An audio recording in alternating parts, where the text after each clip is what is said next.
Shalom, shalom, salam sejahtera bagi kita sekalian. Puji syukur kita sudah berada di ujung September, tidak lama lagi kita akan merayakan perayaan Natal.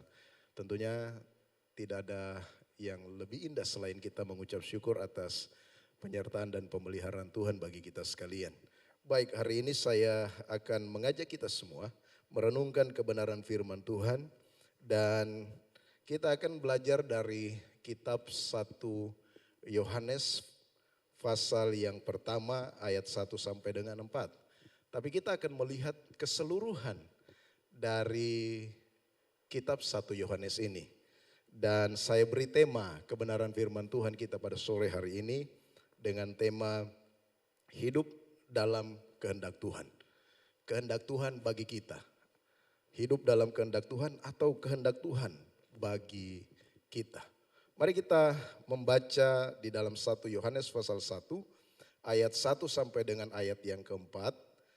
Bapak Ibu boleh perhatikan dengan baik-baik, tapi nanti ada ayat-ayat selanjutnya dari kitab 1 Yohanes pasal 1 yang akan kita baca setelahnya nanti. Ayat 1 dari kitab 1 Yohanes pasal 1 oleh Lembaga Alkitab Indonesia diberi perikop kesaksian Rasul tentang firman hidup. Di ayat pertama dikatakan demikian. Apa yang telah ada sejak semula, yang telah kami dengar, yang telah kami lihat dengan mata kami, yang telah kami saksikan dan yang telah kami raba dengan tangan kami tentang firman hidup, itulah yang kami tuliskan kepada kamu. Hidup itu telah dinyatakan dan kami telah melihatnya dan sekarang kami bersaksi dan memberitakan kepada kamu tentang hidup kekal yang ada bersama-sama dengan Bapa yang telah dinyatakan kepada kami. Ayat 3, apa yang telah kami lihat dan yang telah kami dengar itu kami beritakan kepada kamu juga, supaya kamu pun beroleh persekutuan dengan kami. Dan persekutuan kami adalah persekutuan dengan Bapa dan dengan anaknya Yesus Kristus. Perhatikan baik-baik ayat yang keempat. Dan semuanya ini kami tuliskan kepada kamu supaya sukacita kami menjadi sempurna. Demikian jauh pembacaan firman Tuhan. Berbahagia kita yang membaca, merenungkan, menyimpan dalam hati lalu mempraktekannya dalam kehidupan kita sehari-hari. Mengawali khotbah ini kita akan melihat satu gambar di belakang kita.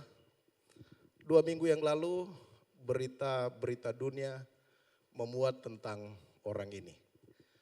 Pasti saudara tahu Ratu Elizabeth yang kedua. Saudaraku yang kekasih, 8 September yang lalu dia meninggal di tempat dia selalu beristirahat, namanya Balmoral. Di usia yang ke-96 tahun.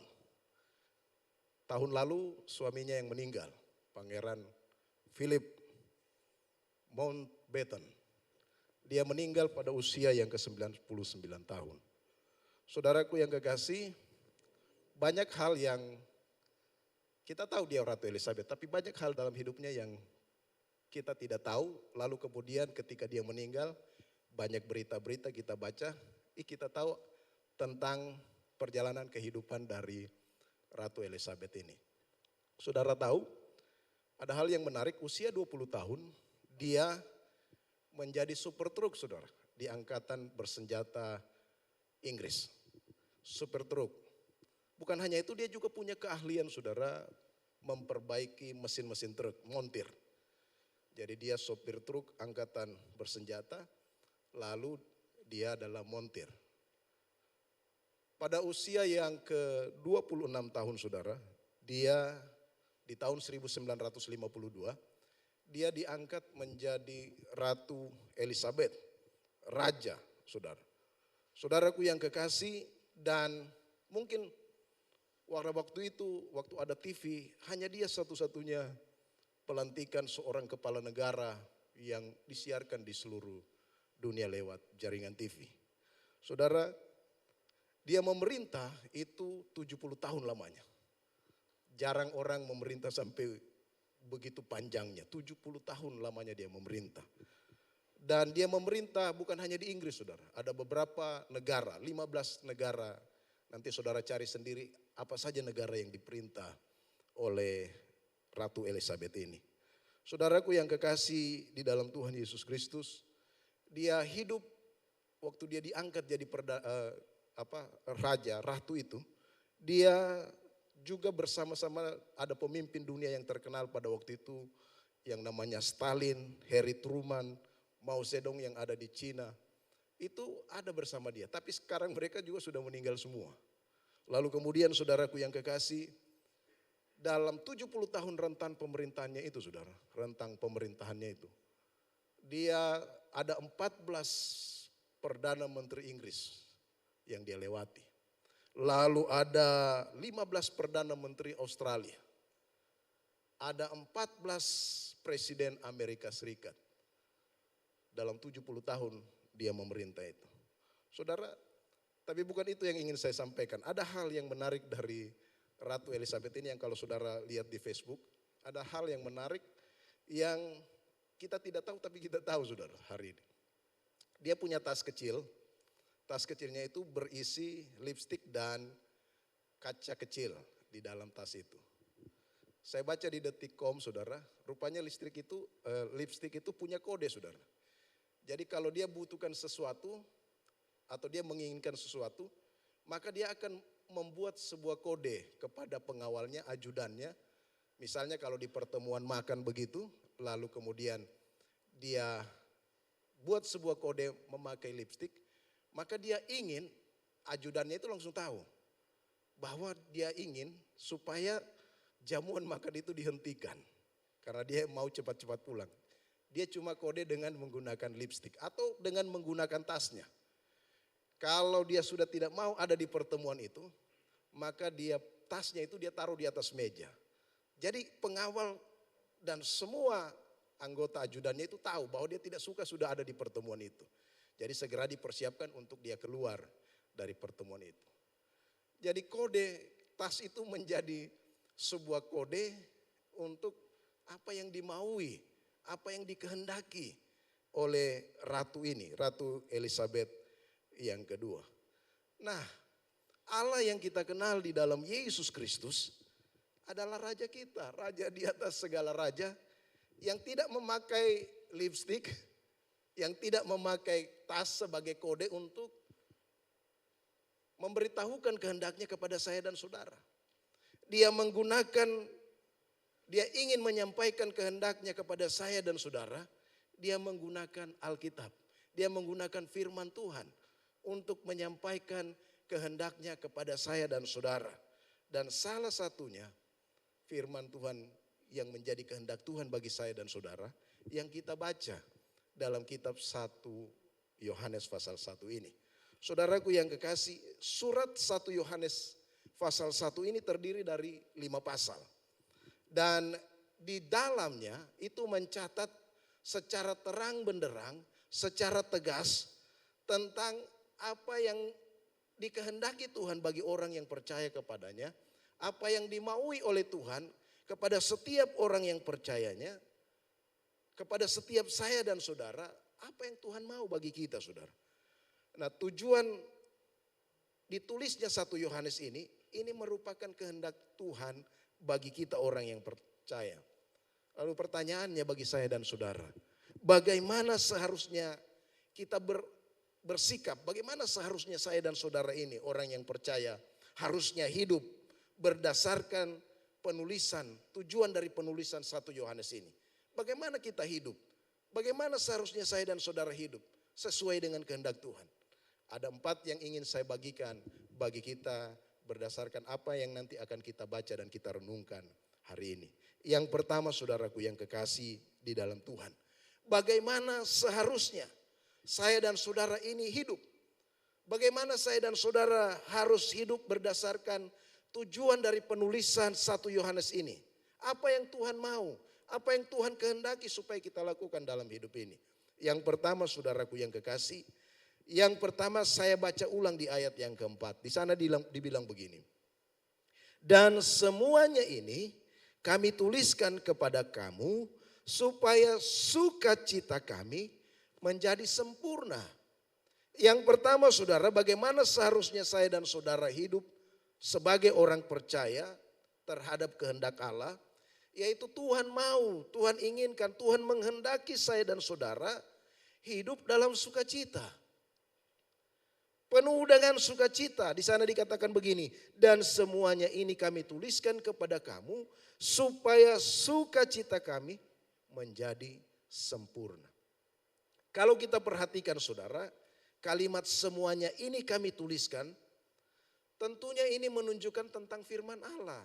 Semuanya ini yang kami tuliskan kepadamu. Kalau saudara baca di ayat yang pertama, di sana dikatakan firman yang hidup. Yaitu apa saudara?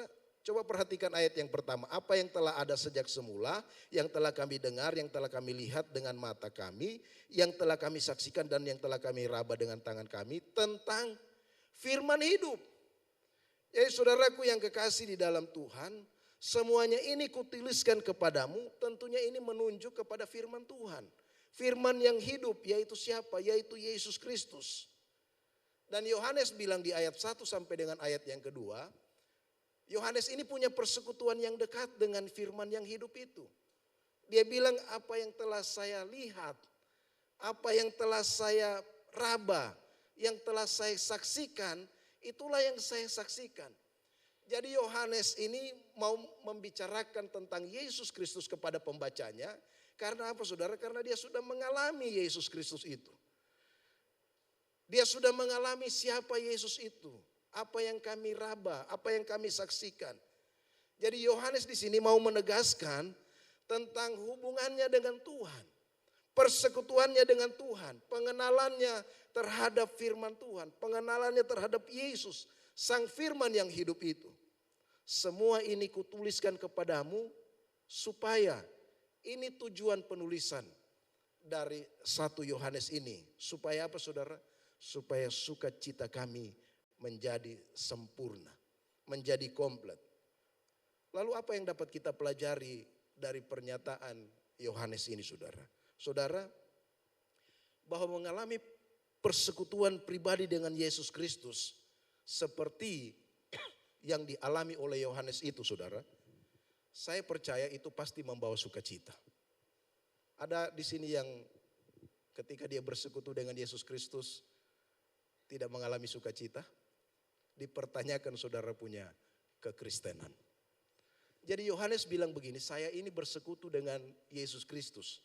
Dan saya mengalami sukacita yang besar. Tetapi saudara, dia bilang sukacita kami menjadi sempurna. Kenapa saudara? Karena sukacita itu tidak hanya dia miliki. Sukacita itu dia bagikan kepada orang lain. Dia bagikan kepada pembaca.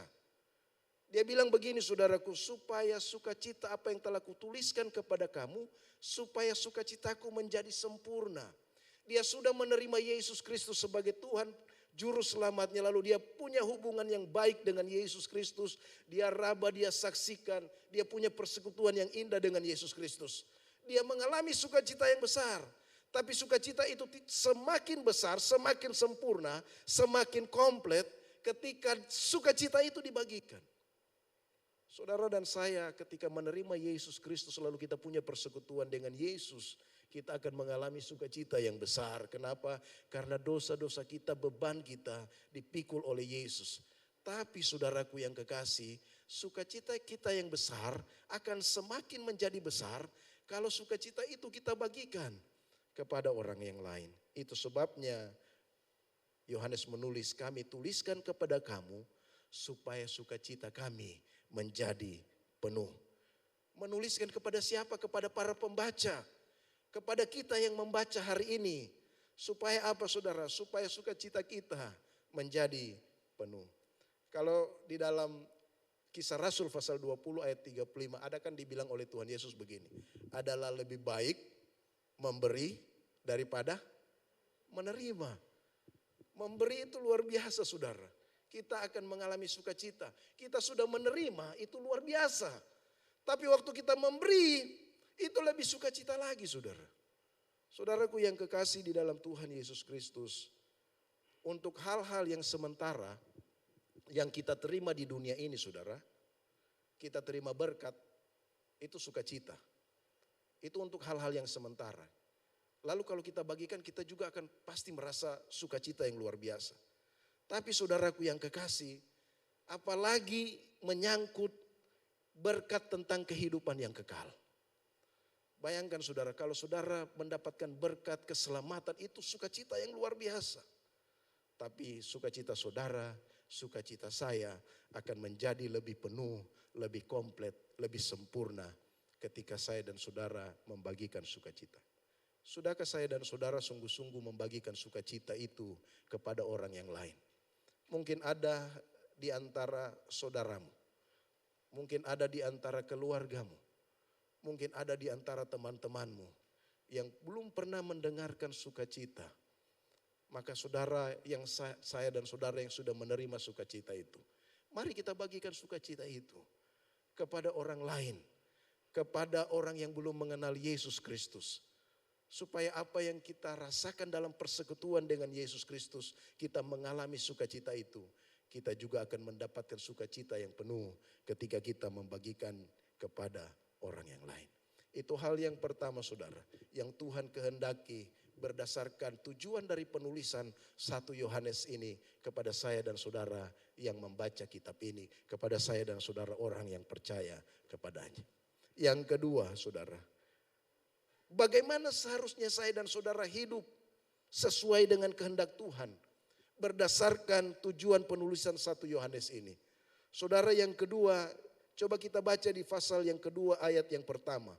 Pasal yang kedua ayat yang pertama. 1 Yohanes pasal 2 ayat pertama, di sini dibilang begini. Anak-anakku, hal-hal ini kutuliskan kepada kamu supaya kamu jangan berbuat dosa.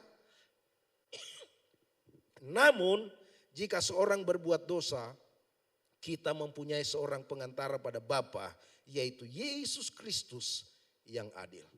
Yang kedua, bukan hanya sukacita saya dan saudara akan menjadi penuh ketika kita melakukan kehendak Tuhan. Apa yang Tuhan mau bagi saya dan saudara. Yang kedua, berdasarkan 1 Yohanes ini, hidup dengan kehendak Tuhan, sesuai kehendak Tuhan. Yang kedua adalah hidup dengan kekudusan. Saudaraku yang kekasih, hal-hal ini dikatakan oleh Yohanes, kutuliskan kepadamu supaya apa saudara? Supaya kamu jangan berbuat dosa. Supaya kamu jangan berbuat dosa. Di pasal 2 ayat 2, di sana dibilang saudara, kalau saudara baca, kalau kita belajar teologi, saya selalu bilang, kalau kita belajar mengeksposisi satu perikop atau satu teks dalam Alkitab, maka selalu tidak pernah terlepas yang namanya konteks dekat, konteks jauh. Nah, konteks dekat dari pasal 2 ini, ya pasal 1 ayat 7 saudara. Di sana dikatakan begini, darah Yesus itu menyucikan kita. Lalu konteks dekat berikutnya di pasal 2 ayat 2. Dalam Yesus ada pendamaian. Pendamaian dengan Allah karena apa saudara?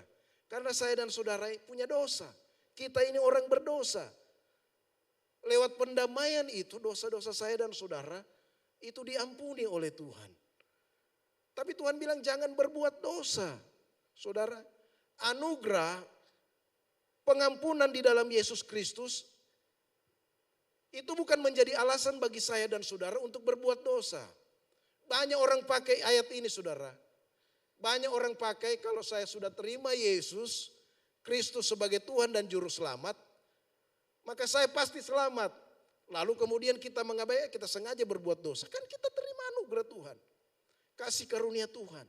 Saudaraku yang kekasih, tapi sebetulnya ketika kita menerima kasih karunia Tuhan, Tuhan bilang supaya kamu jangan berbuat dosa.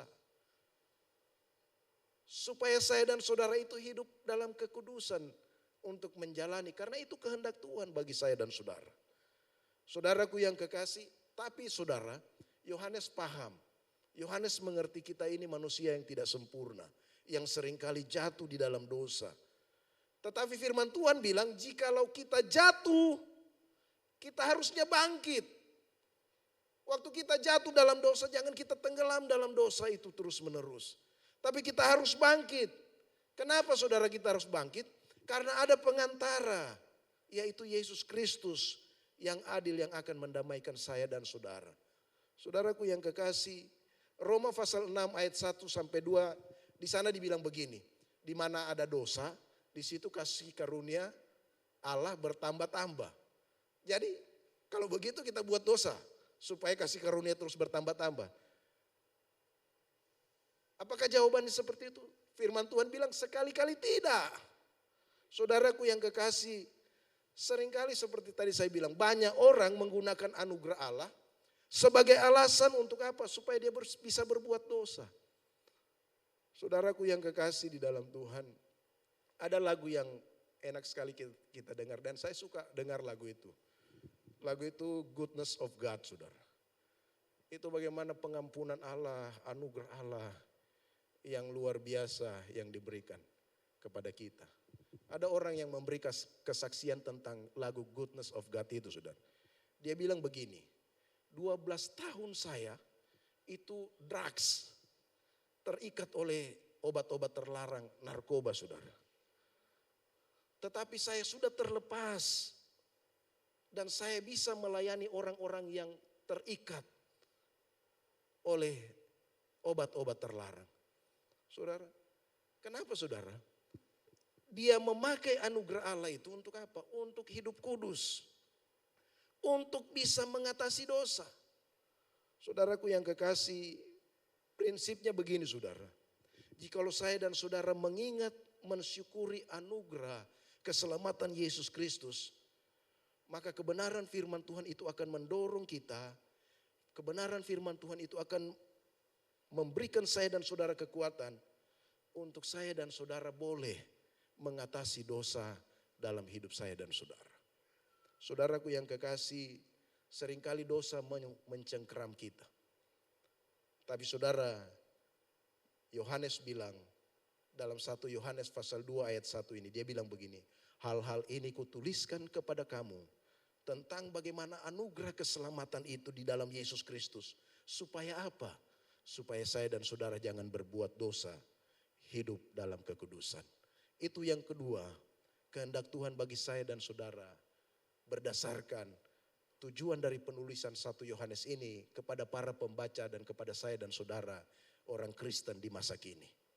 Yang ketiga, saudaraku yang kekasih di dalam Tuhan, bagaimana seharusnya saya dan saudara hidup sesuai dengan kehendak Tuhan berdasarkan tujuan penulisan dari 1 Yohanes ini.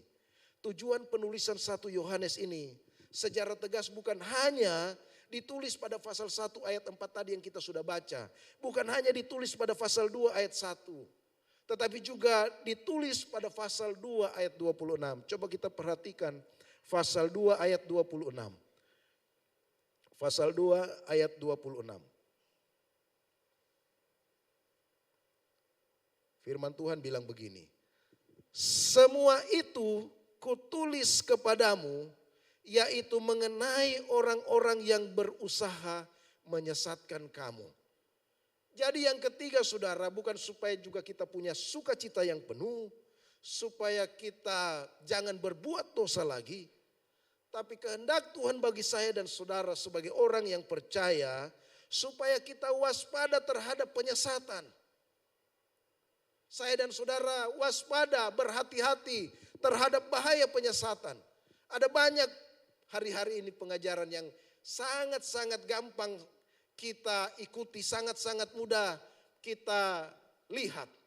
Sangat-sangat mudah. Kenapa saudara? Karena begitu banyak kita dibanjiri oleh media-media. Bahkan khotbah, pemberitaan firman Tuhan yang masif sekarang ini luar biasa. Saudara bisa lihat di YouTube, saudara bisa lihat di Facebook, di media-media sosial, bahkan di TikTok saudara bisa lihat firman Tuhan. Tapi saudara-saudaraku yang kekasih, sebagai orang yang percaya, kita harus hati-hati terhadap bahaya penyesatan. Kenapa saudara? Kita dipanggil untuk itu oleh Tuhan. Saya dan saudara harus waspada, harus hati-hati. Saudara dan saya dipanggil sesuai dengan kehendak Tuhan. Supaya kita hati-hati terhadap penyesatan. Di pasal 2 ini Yohanes menyebutkan Ada banyak orang menjadi antikristus. Ini konteksnya saudara, konteks ditulisnya 1 Yohanes ini. Karena ada banyak orang yang menjadi antikristus. Di sana sekarang telah banyak antikristus, yaitu segala usaha dan aktivitas yang menentang dan membelokkan kita dari kasih Kristus. Yang membelokkan kita pada Kristus yang benar. Saudaraku yang kekasih, dan pada waktu ini ditulis ada ajaran yang luar biasa yang disebut dengan ajaran gnostik saudara. Ajaran gnostik itu saudaraku yang kekasih, salah satunya mengajarkan begini. Bahwa ajaran gnostik itu mengajarkan keselamatan itu bukan berdasarkan iman kepada Yesus Kristus. Tetapi pada pengetahuan yang benar. Itu ajaran gnostik saudara. Jadi percaya kepada Yesus Kristus bagi mereka sia-sia. Karena keselamatan bukan di dalam Yesus Kristus. Keselamatan itu ada pada pengetahuan yang benar. Dan bagi iman Kristen ini berbahaya saudara. Saudaraku yang kekasih, saat ini banyak ajaran yang menyesatkan. Itu sebabnya saya dan saudara perlu hati-hati terhadap itu. Terhadap ajaran-ajaran sesat yang seringkali, bukan cuma ajaran saudara, aktivitas juga. Yang seringkali menjauhkan saya dan saudara pada Kristus. Saudaraku yang kekasih di dalam Tuhan. Satu kali saudara, Ratu Elizabeth ini di tempat peristirahatannya di Balmoral beberapa tahun yang lalu. Dia jalan-jalan sore dengan ajudannya. Lalu kemudian waktu dia jalan-jalan sore dengan ajudannya itu, ada turis Amerika, suami istri sepasang lewat. Lalu mereka ketemu dengan Ratu Elizabeth dan mereka berbincang.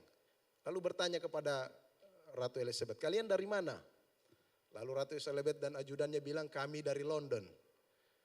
Mereka bilang, kami dari Amerika Serikat. Datang turis kemari. Oh, kalau kamu dari London, tentu kamu kenal Ratu Elizabeth. Mereka tidak tahu kalau ini Ratu Elizabeth. Lalu si Ratu Elizabeth lihat kepada ajudannya. Lalu dia bilang begini kepada dua orang itu. Kalau dia ini, dia tunjuk ajudannya. Kalau ajudan, bukan dia bilang ajudan. Kalau ini, dia seringkali ketemu dengan Ratu Elizabeth. Lalu kemudian kedua pasangan ini, wah senang sekali. Mereka bisa ketemu dengan orang penting. Tentu dia ini orang penting karena dia seringkali ketemu Ratu Elizabeth. Lalu kemudian karena mereka pikir ini orang penting, mereka mau foto dengan orang penting itu. Lalu mereka kasih foto kepada Ratu Elizabeth, lalu mereka foto dengan ajudan itu. Saudara, mereka tidak tahu yang mereka suruh foto itu adalah Ratu Elizabeth. Nah seringkali saudara, saya dan saudara itu teralihkan seperti ini fokus kita. Harusnya yang penting itu Tuhan Yesus Kristus. Harusnya yang penting itu firman Tuhan. Tetapi seringkali kita mengalihkan pada yang lain, saudara. Fokus kita bergeser. Saudaraku yang kekasih di dalam Tuhan Yesus Kristus.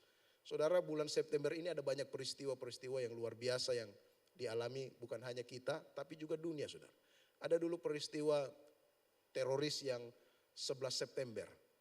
Saudara, karena pemahaman yang salah, ajaran yang salah, mereka lalu bunuh diri, saudara. Saudaraku yang kekasih di dalam Tuhan, bagi kita yang lihat itu tindakan yang kasihan sekali orang melakukan seperti itu. Kenapa? Karena mereka punya konsep yang salah.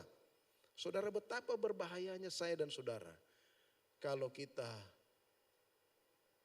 terikuti oleh pengajaran-pengajaran yang sesat. Itu sebabnya firman Tuhan mengingatkan saya dan saudara hari ini supaya kita mewaspadai. Hati-hati terhadap penyesatan. Saya dan saudara harus waspada terhadap itu. Menjauhkan, banyak juga orang menjauhkan dirinya dari kebenaran firman Tuhan. Dari Yesus Kristus. Ada sekarang juga yang kita sebut dengan teologi kemakmuran atau teologi sukses. Orang lebih kejar berkat-berkat. Dan sumber berkat mereka tidak kejar. Padahal seharusnya sebagai orang percaya kita harus mengejar Yesus Kristus. Sebagai fokus kita, fokus saya dan saudara. Karena itu yang dikehendaki Tuhan bagi saya dan saudara. Yang terakhir saudara, apa dan bagaimana seharusnya kita hidup sesuai dengan kehendak Tuhan. Berdasarkan tujuan penulisan dari 1 Yohanes ini. Yang keempat saudara, mari kita lihat di pasal yang kelima ayat yang ke-13. Pasal 5 ayat yang ke-13. Pasal 5 ayat yang ke-13. Di sana dikatakan begini. Semuanya itu kutuliskan kepada kamu supaya kamu yang percaya kepada nama anak Allah tahu bahwa kamu memiliki hidup yang kekal.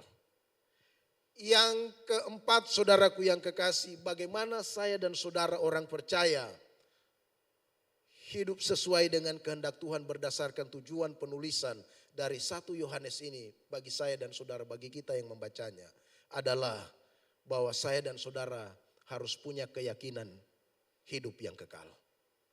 Banyak orang Kristen tidak yakin hidupnya selamat. Banyak orang percaya Yesus tapi dia merasa tidak yakin dia masuk surga. Merasa ragu-ragu tentang keselamatannya. Padahal firman Tuhan yang Tuhan mau, Tuhan kehendaki kepada saya dan saudara orang percaya. Supaya kita memiliki keyakinan terhadap keselamatan kita. Kita memiliki keyakinan keselamatan saya dan saudara. Bagaimana saya dan saudara tahu bahwa kita ini diselamatkan oleh Yesus Kristus?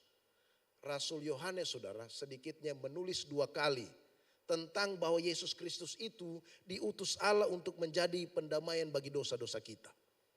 Saudara baca di pasal 1 ayat 7 tadi saudara. Lalu pasal 4, coba kita lihat pasal 4 ayat 10. Pasal 4 ayat 10 dibilang di sana begini.